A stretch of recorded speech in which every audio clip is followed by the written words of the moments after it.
നമസ്കാരം. ശ്രീമദ് ഭാഗവതം മൂലം പ്രഭാഷണം ഭാഗം 385 385. ഓം ഗം ഗണപതയേ നമഃ. ഓം സം സരസ്വത്യൈ സ്വാഹ. ഓം ശ്രീ ഗുരുഭ്യോ നമഃ. ഓം ശ്രീ രംഗനാഥശർമ്മണേ നമഃ. നാരായണ നാരായണ നാരായണ നാരായണ നാരായണ നാരായണ നാരായണ നാരായണ നാരായണ നാരായണ നാരായണ. ഓം ശ്രീകൃഷ്ണാർപ്പണമസ്തു. ഓം ശ്രീകൃഷ്ണായ പരബ്രഹ്മണേ നമഃ. ഓം ശ്രീകൃഷ്ണായ പരമാത്മനേ നമഃ. ഹരേ രാമ രാമ രാമ ഹരേ ഹരേ. ഹരേ കൃഷ്ണ കൃഷ്ണ കൃഷ്ണ ഹരേ ഹരേ. ഓം ശ്രീ രുക്മിണി സത്യഭാമ സമേത ശ്രീ ഗോപാലകൃഷ്ണസ്വാമിനേ നമഃ. ശ്രീമദ് ഭാഗവതം ചതുർത്ഥസ്കന്ധം 16-ാം അധ്യായത്തിൽ 10-ാമത്തെ ശ്ലോകം മുതൽക്കാണ് ഇന്ന് പറയേണ്ടത്. അവ്യക്തവർമ്മൈഷ നിഗൂഢകാര്യോ ഗംഭീരവേദ ഉപഗുപ്തവിത്ത അനന്തമാഹാത്മ്യഗുണൈകധാമ പൃഥുപ്രചേത ഇവ സംവൃതാത്മാ. ഇതാണ് ശ്ലോകം. അപ്പോൾ അതിൻ്റെ വാക്കാർത്ഥം പറയുമ്പോൾ, വ്യക്തമല്ലാതിരിക്കുന്ന മാർഗത്തോടു കൂടിയവനും ഏറ്റവും മറയ്ക്കപ്പെട്ടിരിക്കുന്ന കാര്യത്തോടു കൂടിയവനും അഗാധ കാര്യത്തെ ചെയ്യുന്നവനും സംരക്ഷിക്കപ്പെട്ട ധനത്തോടു കൂടിയവനും അപരിച്ഛിന്നമായ മാഹാത്മ്യത്തിനും ഗുണങ്ങൾക്കും ഏകമായ സ്ഥാനമായിരിക്കുന്നവനുമായ ഈ പൃഥുചക്രവർത്തി വരുണൻ എന്ന പോലെ മറയ്ക്കപ്പെട്ട ആത്മാവോട് കൂടിയവനാകുന്നു. വളരെ അർത്ഥവത്തായിട്ടുള്ള പല ശ്ലോകങ്ങളെല്ലാം അങ്ങനെ തന്നെയാണ്. പക്ഷേ ഓരോന്നിനും ഒന്ന് വായിച്ച് വേറൊന്ന് വായിക്കുമ്പോൾ അതിൻ്റെ ഗരിമ കൂടും, നമുക്ക് മനസ്സിലാവണൻ്റെ സ്റ്റാൻഡേർഡ് കൂടും. അതാ പറയാൻ കാരണം. അപ്പം ഇനി അതിൻ്റെ ഭാവാർത്ഥം പറയാം. വരുണാംശമുണ്ടെന്ന് കാണിക്കുന്നു. ഇദ്ദേഹം ഏത് വഴിക്ക് സഞ്ചരിക്കുന്നു, ഏത് വഴിക്ക് വരുന്നുവെന്ന് അന്യന്മാർക്ക് അറിയുവാൻ കഴിയില്ല. ഈ വെള്ളത്തിൻ്റെ സ്വഭാവം അങ്ങനെയാണ്. കടലാണെങ്കിലും നദിയാണെങ്കിലും പാടത്തെ തോടാണെങ്കിലും എവിടെയാ വരമ്പ് പൊട്ടുക, എവിടെയാ കരയിലേക്ക് വരിക, ഇതൊന്നും പറയാൻ പറ്റില്ല. അതാണ് പറഞ്ഞത്, ഏത് വഴിക്ക് സഞ്ചരിക്കുന്നു, ഏത് വഴിക്ക് വരുന്നുവെന്ന് അന്യന്മാർക്ക് അറിയുവാൻ കഴിയുകയില്ല. എന്താണ് പ്രവർത്തിപ്പാൻ ഭാവിക്കുന്നതെന്ന് പുറത്തേക്ക് പ്രകാശിപ്പിക്കുകയുമില്ല. ഈശ്വരൻ അങ്ങനെയാണ്. നമ്മുടെ ഉള്ളിലിരുന്ന് നമ്മളെ പരീക്ഷിക്കും.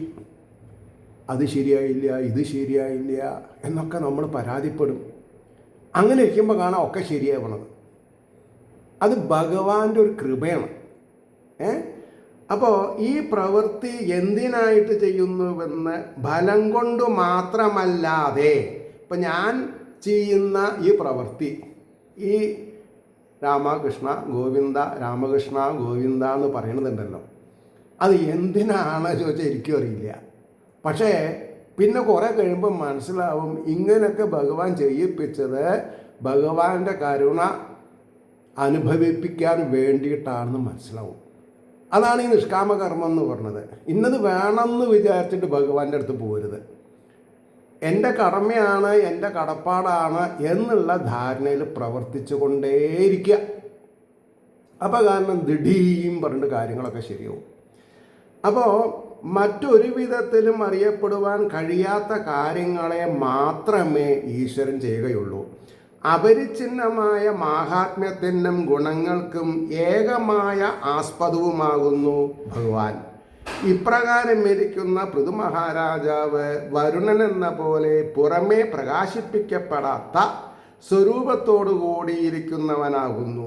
വരുണാംശമുണ്ടെന്ന് കാണിച്ചു. നമ്മുടെയൊക്കെ ഉള്ളിലത്തെ സ്ഥിതിയാണ്. എല്ലാവരും അഹം ബ്രഹ്മാസ്മികാരാണ്, പക്ഷെ അറിയില്ല.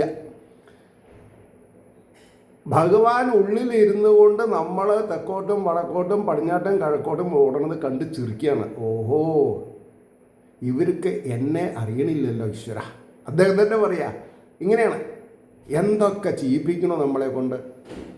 ഇനി അടുത്ത ശ്ലോകം നോക്കുക.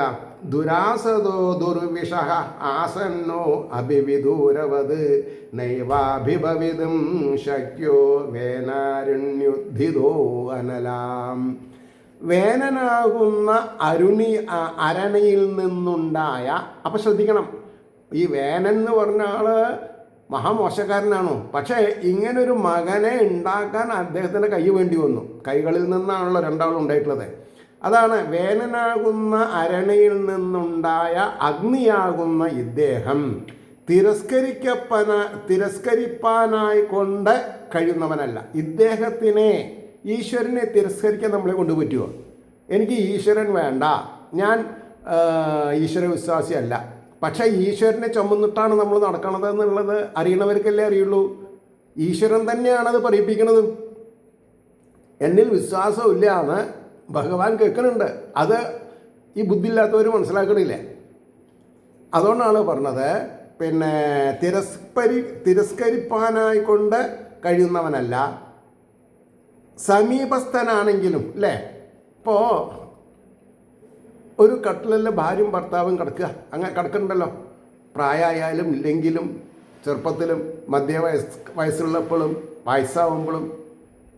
പക്ഷേ ഇവർക്ക് രണ്ടാൾക്കും അടുത്ത് ഇവരല്ലല്ലോ. എൻ്റെ ഉള്ളിലുള്ള ശക്തി വിശേഷമല്ലേ എനിക്ക് ഏറ്റവും അടുത്തുള്ളത്, എൻ്റെ ഭാര്യയാണെങ്കിലും ശരി. ഇതെന്തുകൊണ്ട് നമ്മൾ മനസ്സിലാക്കണില്ല? അപ്പോൾ ഏറ്റവും അടുത്തും ഉള്ളിലുള്ളത് ഈശ്വരനാണ്. ആ ഈശ്വരനെ കാണാനാണ് നമ്മൾ എന്ത് ചെയ്യണത്? ഫ്ലൈറ്റ് കയറി 14-20 കിലോമീറ്റർ നടന്നു, അങ്ങനെയൊക്കെ ഓരോ കാര്യങ്ങൾ ചെയ്യണത്.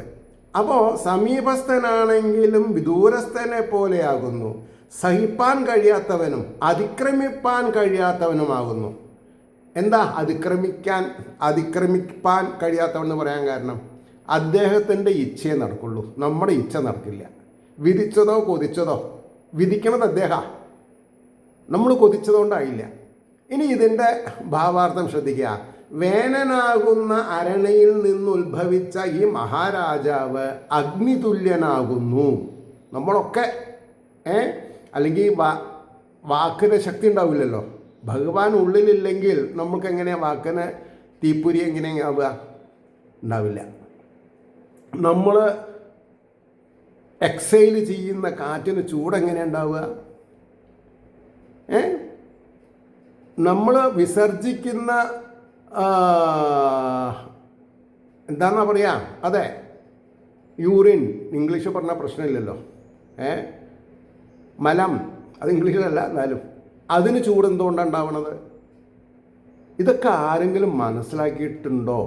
എന്തുകൊണ്ട് മനസ്സിലാക്കണില്ല? ഈശ്വരനെ പഴിക്കുന്ന ആൾക്കാർ ഇതൊക്കെയാണല്ലേ ശ്രദ്ധിക്കേണ്ടത്. അപ്പോൾ എന്തുകൊണ്ടെന്നാൽ ശത്രുക്കൾക്ക് ഇദ്ദേഹത്തിൻ്റെ അരികത്ത് പോവാൻ കഴിയില്ല. കാരണം ശത്രുക്കളൊക്കെ പുറത്തേക്ക് നോക്കുക. അകക്കണ്ണുകൊണ്ട് നോക്കണമെന്നുണ്ടെങ്കിൽ ഈ കണ്ണ് അടയ്ക്കണം. ശരീരത്തിലുള്ള 2 കണ്ണുകളെ അടച്ചാൽ മാത്രമേ മനക്കണ്ണ് തുറക്കുള്ളൂ. അപ്പോൾ അരികത്ത് പോകാൻ കഴിയില്ല. ഇദ്ദേഹം വിടുന്ന ശസ്ത്രവർഷത്തെ ശത്രുക്കൾക്ക് സഹിപ്പാനും സാധിക്കയില്ല. അരികത്തിരിക്കുന്നുവെങ്കിലും ശത്രുക്കൾക്ക് അടുക്കുവാൻ കഴിയാത്തത് കൊണ്ട് ദൂരസ്ഥന് തുല്യം തന്നെ. എന്തുകൊണ്ടാണ് ആൾക്കാർക്ക് മനസ്സിലാവാത്തത്? ദൂരസ്ഥനാണെന്ന് അവർ വിചാരിക്കുക. കാരണം ഞാൻ എന്തുകൊണ്ടാണ് ക്ഷേത്രങ്ങളിൽ പോവാത്തത്? എനിക്കറിയാം എൻ്റെ ഈശ്വരൻ എൻ്റെ ഉള്ളിലാണ് എന്നുള്ള ബോധം. ഗുരുവായൂർ പോലെയുള്ള ഭൂലോക വൈകുണ്ഠത്തിലെ 8-9 പ്രഭാഷണത്തിന് ഞാൻ പോരുന്നുണ്ട്. ഒരിക്കലും ഞാൻ അകത്ത് കടന്ന് തൊഴാൻ ഞാൻ പോയിട്ടില്ല. കാരണം എന്താ? ഞാൻ പറയണത് തത്വമസി അയമേവ ബ്രഹ്മം പ്രജ്ഞാനം ബ്രഹ്മ അഹം ബ്രഹ്മാസ്മി എന്നുള്ള അർത്ഥം. പിന്നെ ഞാൻ എന്താണെന്നാ പറയുക, ദേവസ്വം തരുന്ന പാസ് കൊണ്ടോ അല്ലെങ്കിൽ ദേവസ്വം പിന്നെ എന്താണെന്നാ പറയുക, നമ്മളെ എസ്കോർട്ട് ചെയ്തിട്ട് ആരെ തൊഴിപ്പിക്കണത്?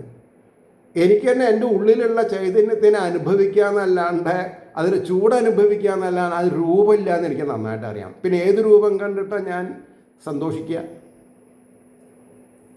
അപ്പോൾ ആർക്കും ഇദ്ദേഹത്തെ ധിക്കരിപ്പാൻ സാധിക്കുകയില്ല. ഈ സംഗതികൾ നിമിത്തം അഗ്നിസാദൃശ്യം ഈ ചക്രവർത്തിക്ക് ഉണ്ടെന്ന് തെളിയുന്നു എന്ന് പറഞ്ഞു. 12ാമത്തെ ശ്ലോകം. അന്തർബഹിശ്ച ഭൂതാനാം പശ്യൻ കർമാണി ചാരണേ ഉദാസീനൈവാധ്യക്ഷോ വായുരാത്മേവ ദേഹിനാം. ഭൂതങ്ങളുടെ ഉള്ളിലും പുറത്തും, നമ്മളൊക്കെ ഭൂതങ്ങളാണ്, നമ്മുടെയൊക്കെ ഉള്ളിലും പുറത്തും കർമ്മങ്ങളെ ഭൃത്യന്മാർ മുഖാന്തരം കാണുന്നവനായിരുന്നാലും സാക്ഷി എന്ന പോലെ ഉദാസീനനായിരിക്കുന്ന ഇദ്ദേഹം ദേഹികളുടെ ആത്മാവായിരിക്കുന്ന വായുവെന്ന പോലെ ഇരിക്കുന്നു.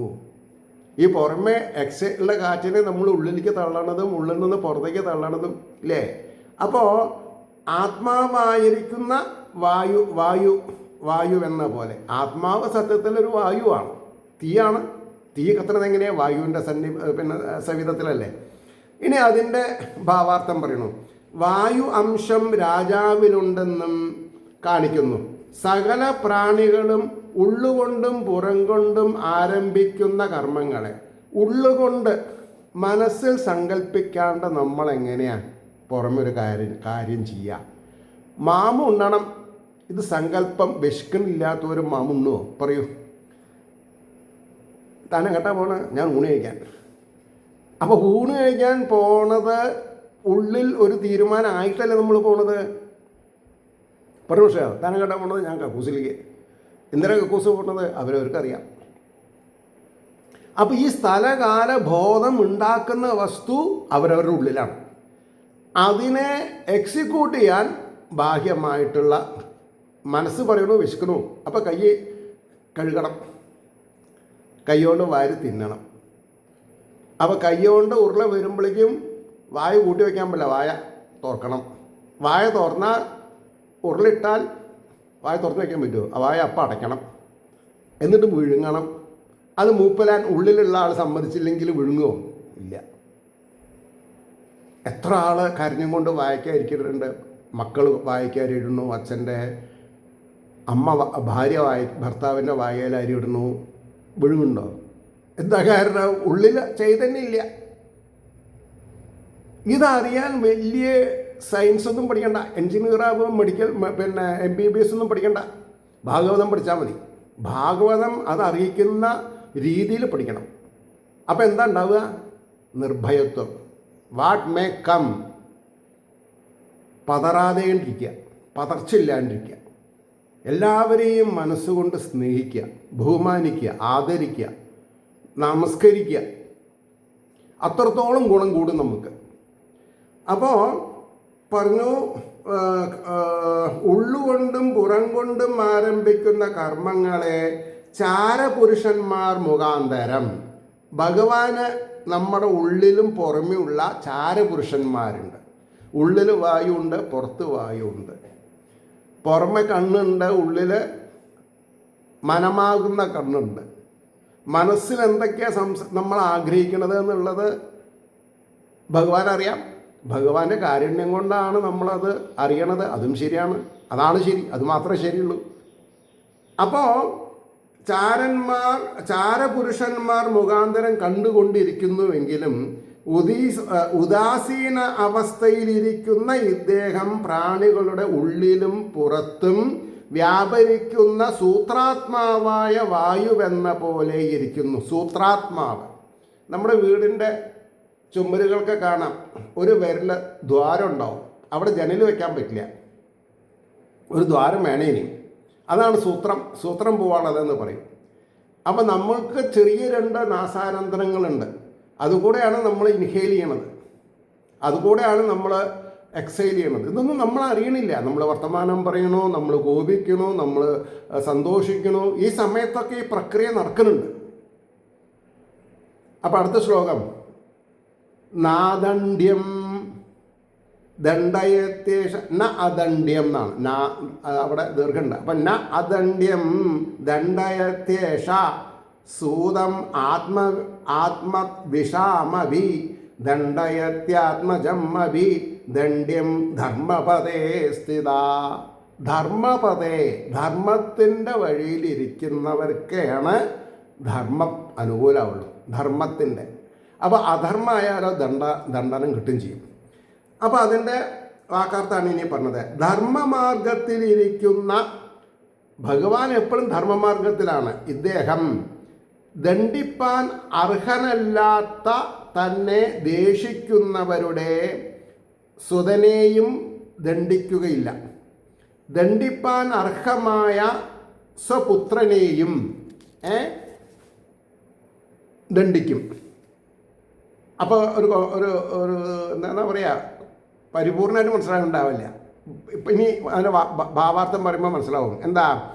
യമധർമ്മരാജാവിനെ പോലെ ധർമ്മം തെറ്റാതെ പ്രജകളെ രക്ഷിക്കുന്ന ഇദ്ദേഹം ശിക്ഷാർഹനല്ലാത്ത ഒരുവൻ ശത്രുപുത്രനായിരുന്നാലും.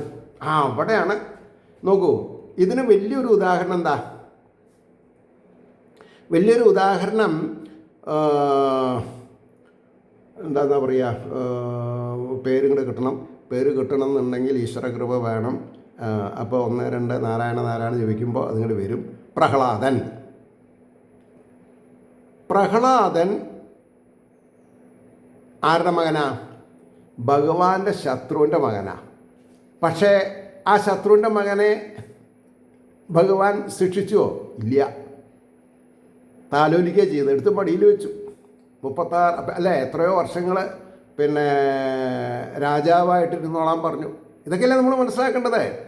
അപ്പോൾ ഇദ്ദേഹം ശിക്ഷാർഹനല്ലാത്ത ഒരുവൻ ശത്രുപുത്രനായിരുന്നാലും അവനെ ശിക്ഷിക്കയില്ല.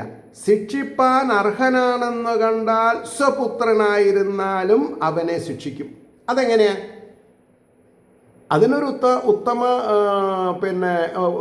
എന്താണ് ഉദാഹരണമാണ് സാമ്പൻ. സാമ്പൻ ഭഗവാന്റെ മകനാണ്.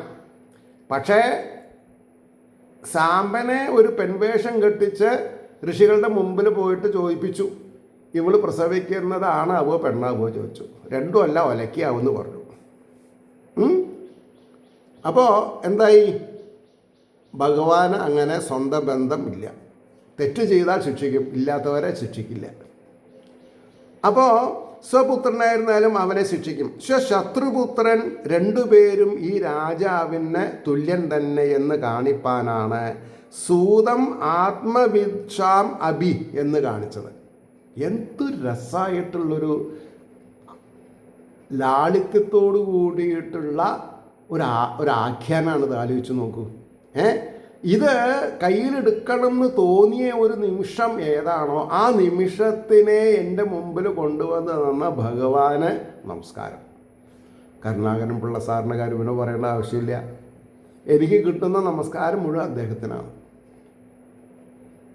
ഒരു നിമിഷമുണ്ടോ? അപ്പോൾ 14ാമത്തെ ശ്ലോകം. അസ്യ അപ്രതിഹതം ചക്രം പൃഥോർ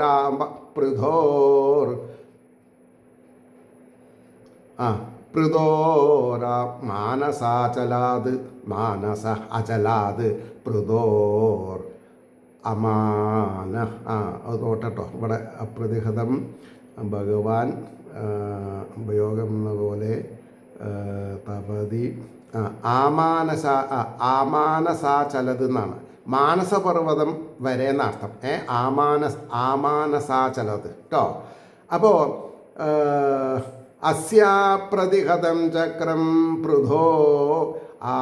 പൃഥോർ ആമാനസാചലാത് വർത്തതേ ഭഗവാനർക്കോ യാവത്തപതി ഗോഗണൈഹി. ഈ പൃഥുരാജാവിൻ്റെ തടസ്സമില്ലാത്തതായ ആജ്ഞ ഭഗവാനായ സൂര്യൻ രശ്മി സമൂഹങ്ങൾ കൊണ്ട് ഏതുവരെ പ്രകാശിക്കുന്നുവോ മാനസപർവ്വതം വരെ പ്രവർത്തിക്കും. അവിടെ ഒരു വാക്കുണ്ട്, മാനസപർവ്വതം. മനസ്സാകുന്ന പർവ്വതം. അതാണ് മനസ്സാകുന്ന പർവ്വതം. അത് പുറത്തല്ല, അത് ഉള്ളിലാണ്. അപ്പോൾ മാനസപർവ്വതം, മനസ്സിലുള്ള ചൈതന്യത്തിനെ കാണാണ്ടിരിക്കാൻ കാരണം ഈ പറഞ്ഞ മാനസപർവ്വതത്തിൻ്റെ മറുവലാവുകയാണ്. അപ്പം മാനസപർവ്വതത്തിനെ ഇടിച്ച് തകർക്കാൻ നമ്മളെ കൊണ്ട് സാധിക്കണം. അപ്പോൾ സ്വയം പ്രജ്വലിക്കുന്ന ഈശ്വര ചൈതന്യത്തിനെ നമുക്ക് കാണാൻ പറ്റും. അപ്പോൾ പ്രവർത്തിക്കുന്നതാണ്. മാനസപർവ്വതം വരെ പ്രവർത്തിക്കുന്ന പറഞ്ഞത്. ഇനി അതിൻ്റെ ഭാവാർത്ഥം നോക്കുക. ഈ പൃഥുമഹാരാജാവിൻ്റെ ആജ്ഞയും സൈന്യവും രഥചക്രവും ഭഗവാൻ സൂര്യരശ്മികൾ കൊണ്ട് ഏതു ഭാഗം വരെ വ്യാപിക്കുന്നുണ്ടോ ആ മാനസപർവ്വതം വരെ തടസ്സമില്ലാതെ വ്യാപരിക്കും. അപ്പോൾ മാനസപർവ്വതം, അതിനെ നമ്മൾക്ക് ജയിക്കാൻ സാധിക്കണം. ഈ മാനസപർവ്വതം എങ്ങനെ ഉണ്ടാവണത്? എൻ്റെ പരിഭാഷയെ പറയുകയാണെങ്കിൽ, ആവശ്യമില്ലാത്ത വയ്യാവേലികളൊക്കെ മനസ്സിൽ നിറച്ചിട്ട് അത് വലിയൊരു പർവ്വതമാവും. അപ്പോൾ വയ്യാവേലികളെ ഓരോന്നായിട്ട് നാരായണം ഭജേ നാരായണം ഭജേ, കുറച്ച് പോയി, നാരായണം ഭജേ നാരായണം ഭജേ, നാരായണനെ ഭജിച്ചുകൊണ്ട് ഈ മാനസപർവ്വതത്തിൻ്റെ ശക്തി ഇല്ലാണ്ടാക്കണം. അപ്പോൾ ആത്മസൂര്യൻ്റെ കിരണങ്ങൾ നമ്മുടെ ബുദ്ധിയിലേക്ക് വിരയും, പിന്നെ കല്ലും മുള്ളും കാലുക്കും എത്തിയായി അല്ലേ.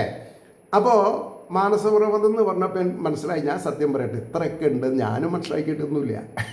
കാരണം ഇത് ഇങ്ങനെ ശുഷ്കാന്തിയോടുകൂടി വായിക്കാൻ തുടങ്ങുമ്പോഴാണ് ഓരോന്ന് കയറി വരിക. എല്ലാം പറഞ്ഞു തരാൻ ആരും ഉണ്ടാവില്ല, ഉള്ളിലുള്ള ആൾ മാത്രമേ ഉള്ളൂ. അദ്ദേഹം പറയണത് നമ്മളാണ് കേൾക്കുക.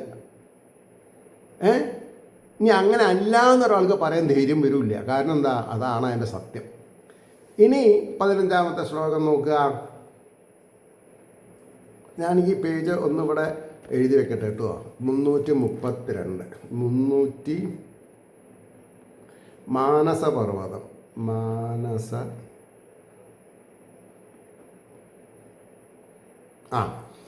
ഇനി 15-ാമത്തെ ശ്ലോകം വരണോ. രഞ്ജയിഷ്യതിയല്ലോകം അയം ആത്മവിജേഷ്ടിതൈ അധാം ഉവാഹുരാജാനം മനോരഞ്ജനകൈ പ്രജാം. യാതൊന്നു ഹേതുവായിട്ട് ഇദ്ദേഹം മനസ്സിനെ രഞ്ജിപ്പിക്കുന്ന, ഇപ്പം മനസ്സിലായില്ലേ ഹരിദാസേ, മാനസപർവ്വതം എന്ന് പറഞ്ഞാൽ രഞ്ജിപ്പിക്കുക എന്ന് പറഞ്ഞാൽ എന്താ? കൂട്ടിയിണക്കുക. അപ്പോൾ ഈ പർവ്വതം കയറി മറയാൻ ശക്തിയുള്ള ഒരാളാവണം. മനോമാലിന്യങ്ങളെ എടുത്ത് പുറത്താക്കാൻ കഴിയുന്ന ഒരാളാവണം നമ്മൾ, എന്നാലേ രക്ഷപ്പെടാൻ പറ്റുള്ളൂ. അല്ലാണ്ട് മനോമാലിന്യങ്ങൾക്ക് അത്ര ഘനമുള്ള 500-ന്റെ 1000-ന്റെ കെട്ട് ഭണ്ഡാരത്തിലിട്ടതുകൊണ്ടായില്ല. ആർക്ക് വേണം?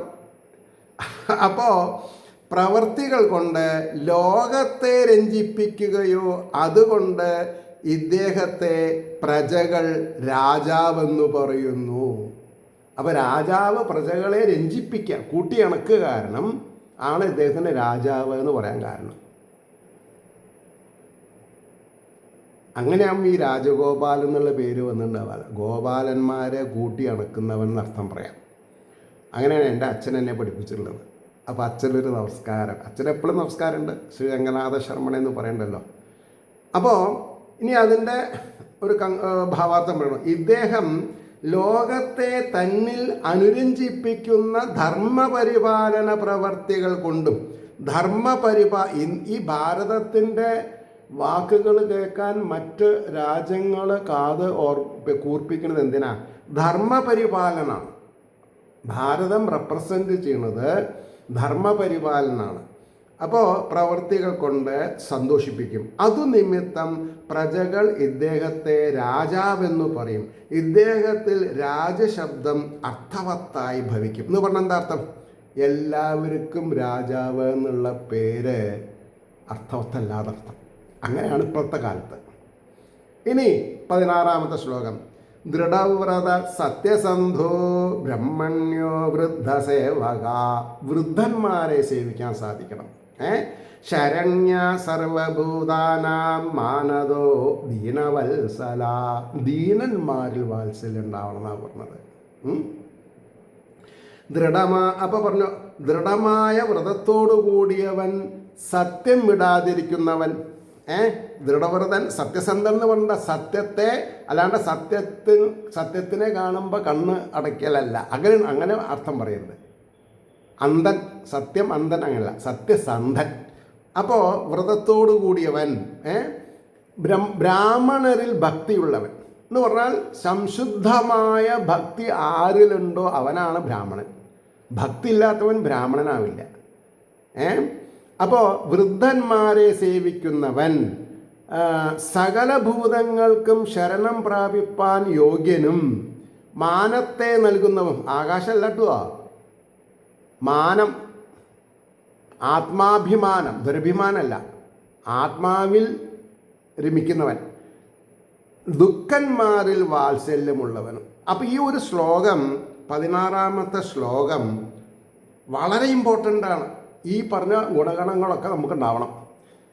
അപ്പോൾ അതിൻ്റെ ഭാവാർത്ഥം വരുന്നു, ഇദ്ദേഹം സ്വധർമാനുഷ്ഠാനത്തിൽ ദൃഢനിശ്ചയമുള്ളവനും. ഏതിലെ? സ്വധർമ്മ അനുഷ്ഠാനത്തിൽ. അല്ലാണ്ട് കക്കണേലെന്നാണോ പറയുന്നതിലും ദൃഢഭക്തി ഉണ്ടായിട്ട് കാര്യമില്ല. സത്യം വിടാത്തവനും ബ്രാഹ്മണ ഭക്തനും വയസ്സുകൊണ്ടും അറിവ് കൊണ്ടും, വയസ്സ് മാത്രമായിട്ടുള്ളവർ പറ്റില്ല, വയസ്സുകൊണ്ടും അറിവ് കൊണ്ടും വയസ്സുകൊണ്ടും അറിവ് കൊണ്ടും മേന്മ ഉള്ളവരെ ഉപചരിക്കുന്നവനും സകല ഭൂതങ്ങൾക്കും രക്ഷയെ നൽകുന്നവനും അവയ്ക്കെല്ലാം യഥോചിത സൽക്കാരം ചെയ്തു ബഹുമാനിക്കുന്നവനും ദുഃഖിതന്മാരിൽ കാരുണ്യവും വാത്സല്യവും വിശേഷിച്ച് പ്രകാശിപ്പിക്കുന്നവനുമായിരിക്കും എന്നാണ് പറഞ്ഞത്. മനസ്സിലായില്ലേ? അവിടെ നിർത്താം. ഏവർക്കും ശ്രീഹരിയുടെ അനുഗ്രഹാശിസ്സുകൾ നിർലോഭം ഉണ്ടാവട്ടെ എന്ന് സ്മരിക്കുന്നു. അതോടുകൂടി ലോകാസമസ്ത സുഖിനോ ഭവന്തു ആയിരിക്കട്ടെ നമ്മുടെ പ്രാർത്ഥന എന്നുകൂടി സ്മരിച്ചുകൊണ്ട് വാക്കുകൾ ഉപസംഹരിക്കുന്നു. നമസ്കാരം. നാളെ കാണാം.